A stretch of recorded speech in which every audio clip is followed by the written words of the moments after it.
Dear students, class 12 physics, chapter number 1, electric charges and fields. आप लोगों ने class 10th में चैप्टर पढ़ा होगा इलेक्ट्रिसिटी। इलेक्ट्रिसिटी क्या होता है, क्या electricity, what is the definition of electricity? Electricity की डेफिनेशन क्या है? दिमाग में बहुत सारे स्टूडेंट्स बोलते हैं directly charge flow through a time is known as electricity. ये डेफिनेशन करंट की होती है। मैं पूछ रहा हूँ इलेक्ट्रिसिटी क्या होता है? Electricity is the energy due to which matter gets property of attracting the things. It is the energy due to which matter gets property of attracting the things known as electricity. Right? Electricity has two types. Number one, static electricity, or second one is current electricity.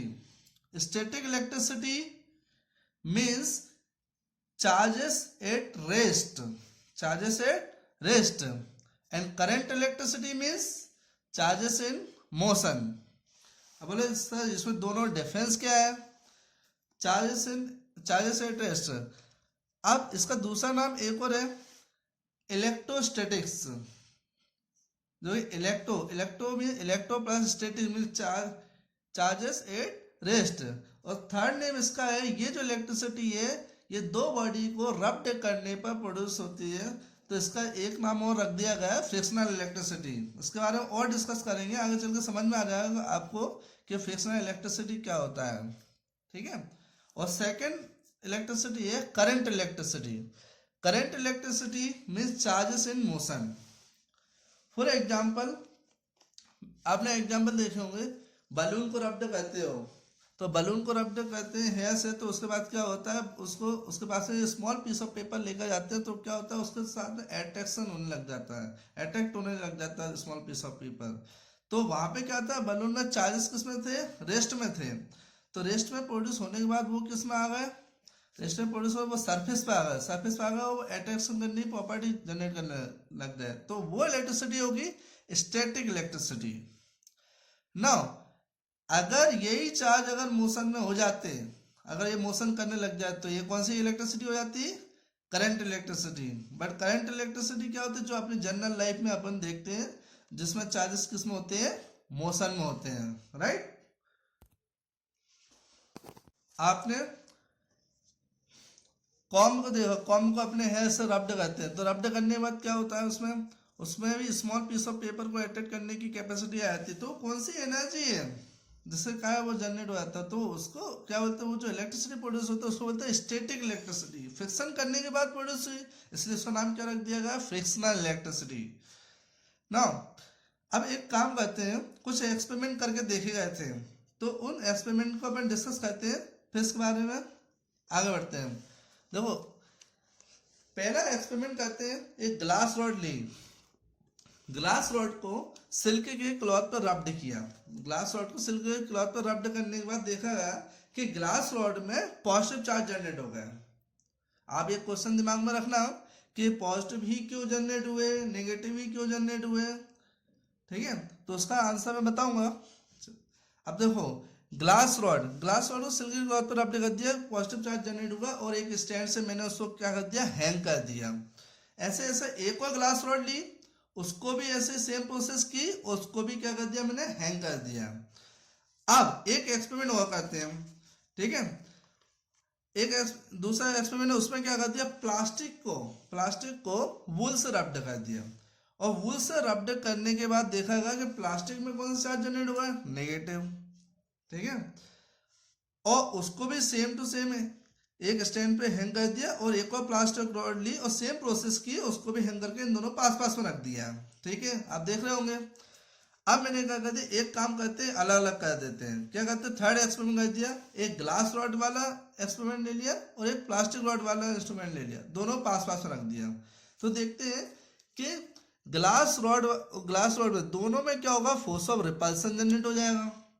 और plastic plastic वाले में भी क्या होगा, force of repulsion generate हो जाएगा। और glass और प्लास्टिक वाले में क्या होगा, फोर्स ऑफ अट्रैक्शन हो जाएगा। ठीक है, इसका मतलब ये है कि हमें इस पूरे एक्सपेरिमेंट से एक कंक्लूजन मिला है क्या, कि ना दो टाइप के तो चार्ज होते हैं, दो टाइप के क्या होते हैं, चार्ज होते हैं। और उसमें से लाइक चार्जेस क्या होते हैं, रिपेल करते हैं, और अनलाइक चार्जेस अट्रैक्ट करते हैं। ठीक है, क्लियर। अब एक और चीज बता, पहले जब डिस्कशन हुआ था पुराने जमाने में, तो पॉजिटिव चार्जेस को रेजिनस बोला जाता है। रेजिनस जो ग्लास रॉड पे जो चार्ज जनरेट हुआ उनको रेजिनस, और जो वूल पे जनरेट, जो प्लास्टिक पे जनरेट हुए उसको, एक minute, positive charge VTS, VTS इसमें करेक्शन कर रहा हूँ, वीटीएस। और यहाँ पे क्या है, नेगेटिव क्या है, रेजिनस चार्जेस। ठीक है, ये इतना बड़ा इशू नहीं है, इसका इसका नाम चलता नहीं अभी, ये बहुत पुरानी बात है। और ये जो एक्सपेरिमेंट है ये किसने कंक्लूजन दिया था पॉजिटिव चार्ज नेगेटिव चार्ज का, बेंजामिन फ्रैंकलिन ने।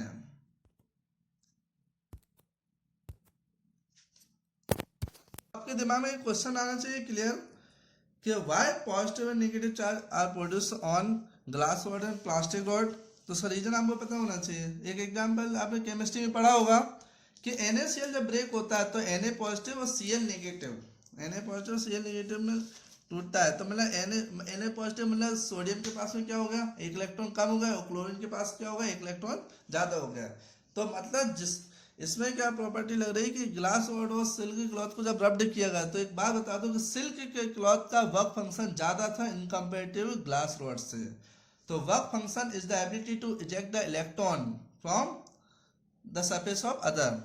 तो सिल्क के क्लॉथ का वर्क फंक्शन क्या था, ज्यादा था, इसलिए उसके ऊपर क्या होगा, नेगेटिव चार्ज जनरेट हो गया होगा। और जो ग्लास रॉड है उसके ऊपर कौन सा चार्ज जनरेट होगा, पॉजिटिव। तो आपको आगे ही प्रोसेस समझ में आ गई होगी क्यों ये जनरेट हुआ। इससे हम कॉम्बिनेशन है, ये वर्क फंक्शन की क्या जो केमिस्ट्री आपने पढ़ चुकी होगी। आगे बढ़ते हैं। अब है ना चार्ज के बारे में, दो टाइप आपने पता चल गया कि चार्ज मतलब है कोई चार्ज नाम की कोई चीज होती है, लेकिन होते क्या है उसके बाद डेफिनेशन को कोई पूछ ले तो कैसे बताएंगे। Charge is the additional property which produces. Charge is the additional property which produces or experiences electric and magnetic force. Charge is the property which produces or experiences electric and magnetic force. Now, charge has some property. पहली property तो आप पढ़ चुके हैं, repulsion and attraction, and second one is additive in nature, and third one is conserved in nature, और fourth one is quantized। चलो इनको detail में समझते हैं। तो ये तो हो चुकी है। अब एडिटिव इन नेचर, एक चीज बता देता हूँ, charge is represented by small Q और capital Q. Charge is represented by small Q and capital Q. मतलब चार्ज इसे रिपल्सन एट्रैक्शन चार्ज की एडिटिव नेचर प्रॉपर्टी आती है कि जो चार्ज होता है पूरी बॉडी पर वो क्या होता है, सबका सम होता है अलग अलग पार्ट्स का। जैसे Q1 charge, Q2 charge, Q3 charge and so on, बहुत सारे चार्ज सबका सम होता है। ठीक है, एक बॉडी के पास सपोज है ना 2 चार्ज है, दूसरे में 5 चार्ज है, दोनों जोड़ के 7 चार्ज हो जाएंगे। ठीक है, इसको और डिटेल में पढ़ते हैं, देखते हैं। एक मेटल लिया, एक मेटल, उस मेटल के अंदर क्या होंगे, मॉलिक्यूल्स होंगे। मॉलिक्यूल्स के मेटल लिया, उस मेटल के अंदर क्या होंगे, मॉलिक्यूल्स। मॉलिक्यूल्स के अंदर क्या होंगे, एटम्स होंगे। अब बहुत सारे एटम्स होंगे, मिलियंस, ट्रिलियंस, बिलियंस, जो पता ही नहीं है अपने पास। तो मैंने क्या कर लिया, उसमें कुछ है ना कंसिडर कर लिया। ठीक है, एक बात बताओ, और यहाँ पर अब यहाँ पे क्या कहते हैं, ये बॉडी है अपने पास, ये इसके ऊपर कोई चार्ज है या नहीं है, बताइए। अभी दिमाग लगाओ थोड़ी देर, मैंने इसके ऊपर टोटल चार्ज कितने हैं। अब मैं बता देता हूँ कि इसके ऊपर टोटल चार्ज क्या है, 0। क्यों, क्योंकि एटम्स का इलेक्ट्रॉन और प्रोटॉन अंदर है, कोई भी अंदर बाहर कुछ भी नहीं हुआ है, कोई सा भी इलेक्ट्रॉन इसमें नहीं निकाला, तो ये क्या है, न्यूट्रल है। ठीक है, अब रूम टेम्परेचर पर इसमें से इसके एटम में से नेगेटिवली चार्ज आयन बाहर आ गए। नेगेटिवली चार्ज आयन जब बाहर आ गया तो अंदर क्या बचेंगे? Positively charge ions. अब फिर से एक क्वेश्चन कि इसके ऊपर टोटल चार्ज कितने हैं? टोटल चार्ज कितने हैं? तो अभी भी आपके पास यहाँ पे चार्ज कितने हैं? 0। अब आता है मेथड्स ऑफ चार्जिंग। अब इस बॉडी को मुझे क्या करना है? चार्ज करना है। चार्ज कैसे करेंगे? देखो मेथड्स ऑफ चार्जिंग में पहला वाला आता है, पहली प्रोसेस है कंडक्शन, उसको डायरेक्टली हीट कर सकते हो। रेडिएशन, उस पर रेडिएशन डाल दो तब भी हीट होगी। इंडक्शन, इंडक्शन प्रोसेस मतलब और डिटेल में इसको बताऊंगा मैं आगे चल के। एक बॉडी के पास में दूसरी बॉडी रख दो तो वो इंडक्शन प्रोसेस होती है। और फोर्थ वन इज फ्रिक्शन, मतलब रगड़ दो, रब्ड कर दो एक बॉडी को दूसरी बॉडी के ऊपर। अब देखो ये बॉडी, अब मैंने उसको क्या कर दिया, मुझे क्या हुआ, इसको हीट करना चालू कर दिया। हीट करने के बाद इसमें से क्या होगा? इलेक्ट्रॉन निकलना चालू हो जाएंगे। इलेक्ट्रॉन निकलेगा तो उसके पास चार्ज कितना बचेगा? 1 पॉजिटिव।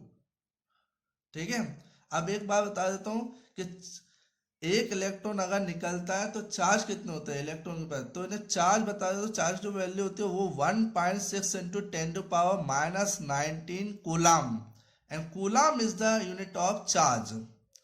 ठीक है, 1.6 इंटू 10⁻⁻19 कूलम चार्ज होते हैं। अगर ये प्लस में है तो प्रोटॉन पॉजिटिव चार्ज, अगर नेगेटिव है दैट यूज फॉर इलेक्ट्रॉन। ठीक है।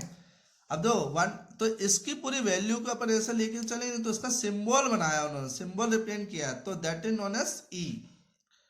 ठीक है।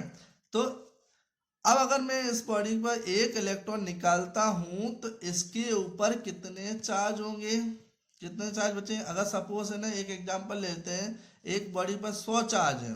ठीक है, मैंने एक निकाल लिया तो कितने बचेंगे? 99, तो कम हुआ। तो अभी इस बॉडी पर चार्ज कितने थे? 0। अब 0 के बाद है ना, मैंने क्या कर दिया, उसके ऊपर चार्ज कितने थे? 0। अब 0 चार्ज के बाद मैंने क्या कर दिया, इसमें से है ना एक इलेक्ट्रॉन निकाल लिया, तब कितने बचेंगे? 1 पॉजिटिव, मतलब 1 ई। ठीक है। तो जो बॉडी जिससे इसको रब किया गया या फिर हीट किया गया, जो हवा में तो कहीं ना कहीं तो रहेगा इसे एयर में, तो उसके ऊपर कहीं ना कहीं से, मतलब दूसरी बॉडी होती है तो रब्ड वाली प्रोसेस करते हैं तो कहीं ना कहीं किसी के ऊपर ट्रांसफर होगा तो उसके ऊपर कितने चार्ज जनरेट हो जाएंगे? -c। अब मैंने इसमें से एक इलेक्ट्रॉन और निकाल लेता हूँ तो अब इस बॉडी पर चार्ज कितने हो जाएंगे? प्लस का 2e। और सेकेंड वाली के ऊपर कितने हो जाएंगे? -2e। एक इलेक्ट्रॉन निकाल लिया तो कितने हो जाएंगे यहाँ पे? 3। और जो दूसरी बॉडी है उसके ऊपर कितने हो जाएंगे? मास का 3। ऐसा करते करते करते करते यहाँ पे कितने चार्ज जनरेट हो जाएंगे? दूसरी बॉडी जो जिसका वर्क फंक्शन ज्यादा है -ne, और यहाँ पे इस बॉडी पर चार्ज कितने होंगे? प्लस का ne। ठीक है। इसका मतलब एक बात समझ में आ गई कि ये जो चार्ज होती है, जो चार्ज की वैल्यू क्या है? क्वांटाइज है, मतलब plus minus ne, where n equals to 1 2 3 and so on। ठीक है। तो चार्ज क्या है? क्वांटाइज है। इसको प्रिंसिपल ऑफ क्वांटाइजेशन भी बोलते हैं। Principle of quantization is state that the charge on any body is equal to the integral multiple of charge on electron and proton. Charge on any body is equal to the integral multiple of charge on electron and proton. Integral multiple मतलब n। ठीक है। Integral multiple का वो मतलब समझो, मतलब charge is quantized, ये पता चल गया क्वांटाइज्ड मतलब e के मल्टीपल में ही रहेगा, इसलिए चार्ज क्या है? क्वांटाइज्ड, मतलब e का मल्टीप्लाई ही होगा। ठीक है। और अब इसमें देखो एक प्रोसेस देखी हुई, जितने चार्ज यहाँ पे पॉजिटिव जनरेट हुए उतने ही नेगेटिव यहाँ पे जनरेट हुए, तो मतलब इन्हें चार्ज का कहीं लॉस हुआ या पे कोई अलग से चार्ज ऐड होने आया क्या? नहीं। तो ये यहाँ पे क्या है? चार्ज क्या है? कंजर्व्ड इन नेचर है। तो ये प्रॉपर्टी कंप्लीट हो गई। अब उसके बाद आता है नेक्स्ट प्रोसेस। अब एक चीज, एक एग्जांपल है कि ना एक दुकान पे गए। ठीक है। आपने 8 बिस्किट मांगे, तो 8 बिस्किट मांगने तो उसने क्या कर दिया, 8 बिस्किट मांगे तो एक पार्ले जी का 8 बिस्किट वाला पैकेट दे दिया। ठीक है। तो अब उसके बाद आता है कि ना दूसरे दिन गए तो आपने क्या कर दिया, 16 बिस्किट मांगे उससे, तो उसने क्या कर दिया, अपने को दो दो पैकेट पकड़ा दिए, ठीक है। थर्ड डे गए तो आपने क्या कर दिया कि 24 बिस्किट चाहिए, तो आपको उसने क्या कर दिया कि तीन पैकेट पकड़ा दिए, ठीक है। इसका मतलब क्या है, ये जो 8 है वो क्या है, कंटिन्यूअसली क्या है, मल्टीपल में। अगले दिन गए तो आपने बोला कि 4 बिस्किट दे दो, तो 4 बिस्किट देगा क्या, नहीं देगा। तो बोले कि ना चार्ज क्या है, क्वांटाइज। समझ में आया चार्ज कैसे ट्रांसफर होते हैं, क्वांटाइज है, ये मतलब ई के मल्टीपल में ही रहेंगे। बात समझ में आया। एन एन मतलब कभी भी चार्ज किसी भी बॉडी पे ऐसे नहीं होंगे कि अपन ने ले लिए कि ना 1/2 ई -5/2 ई, ये लाए नहीं करेंगे, ठीक है। किसी बॉडी पर लाए नहीं है, केवल कैसे लाए करेंगे, 4e 3e 7e, ठीक है। कभी भी पार्ट्स में डिवाइड नहीं होगा, ठीक है। चार्ज के पार्टीशन नहीं होगा, फ्रैक्शनल फॉर्म में नहीं होगा, ठीक है। ये हो गई आपकी सारी प्रॉपर्टी, चार्ज क्या होगा, क्वांटाइज हो गया। अब एडिटिव इन नेचर की प्रॉपर्टी और समझ लिए।